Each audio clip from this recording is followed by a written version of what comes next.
Hello, folks, and welcome to another installment of Tyler Downing reviewing movies. Is that what you want to call it? I'll call it that, okay. So, I just decided to make another one of these videos. I did a movie review video about a week ago, probably less, about three of the movies I'd seen recently, and now I'm going to continue with this. Because I enjoyed doing it, and hopefully at some point some of you will enjoy these. So,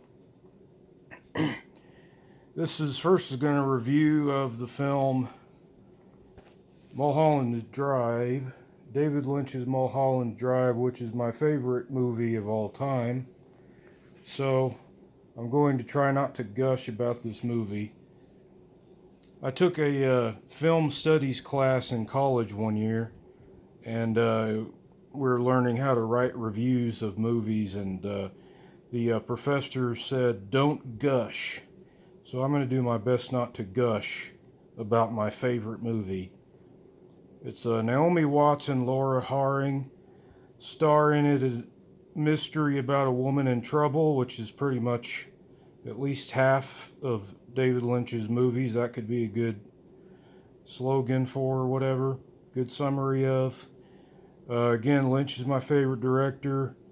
Angelo Badalamenti, great combo. And my friend John Neff was involved in Mulholland Drive. He did a lot in the music department on this film. So that's cool. Yeah, everything in this movie is very tight. It's very suspenseful. It's absurd. It's absurd and suspenseful at the same time, which you rarely find in movies other than David Lynch movies. That's one thing he's kind of known for. Funny at times, at other times tragic.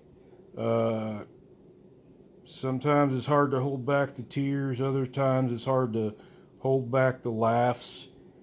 It's not a particularly scary movie if you're looking for something. With the exception of like one scene, the movie isn't scary at all.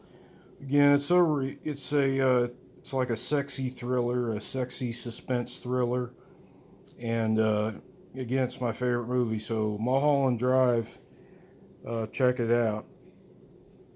Another movie I watched recently was Holy Mountain, directed by, I'm not sure if I'm gonna get this guy's pronunciation down, but I believe it's pronounced Alejandro Jodorowsky, and I believe he is a Latino director, whatever you call it. He's actually from Mexico, I think. But the Holy Mountain is about occultism. It's about alchemy, which is alchemy is like this ancient form of occult divination and things like that. Basically, it's this search by 10 different individuals to climb the holy mountain, whereupon, once they get to the top of the holy mountain, it is believed that there are 9 or 10 immortal beings. And so they want to become immortal.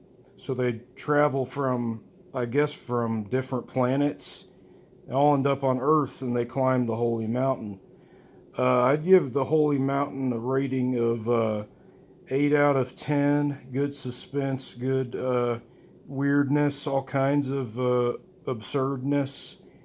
Now I think this was before David Lynch, or maybe just before Eraserhead, or I really don't remember when the movie came out. I watched it on Amazon Mubi, MUBI, which is a thing that's on Amazon. It's a streaming thing.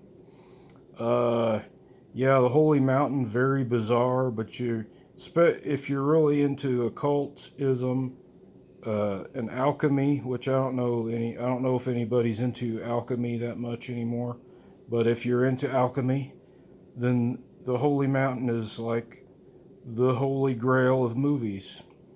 So check it out, I guess. Yeah, I'd recommend it. It's I'd give it an 8 out of 10. And finally, tonight I want to do a review of a movie that David Lynch did not direct, but it's a very David Lynchian film, and it's called River's Edge. It stars Keanu, Dennis Hopper, and Crispin Glover. Crispin Glover giving quite possibly wow, it's hard to say. All the performances are great. I'd give River's Edge a 9 out of 10. It was directed by Tim Hunter, and apparently Dennis Hopper appeared in Blue Velvet in '86, and then the very following year in '87, he was featured in River's Edge.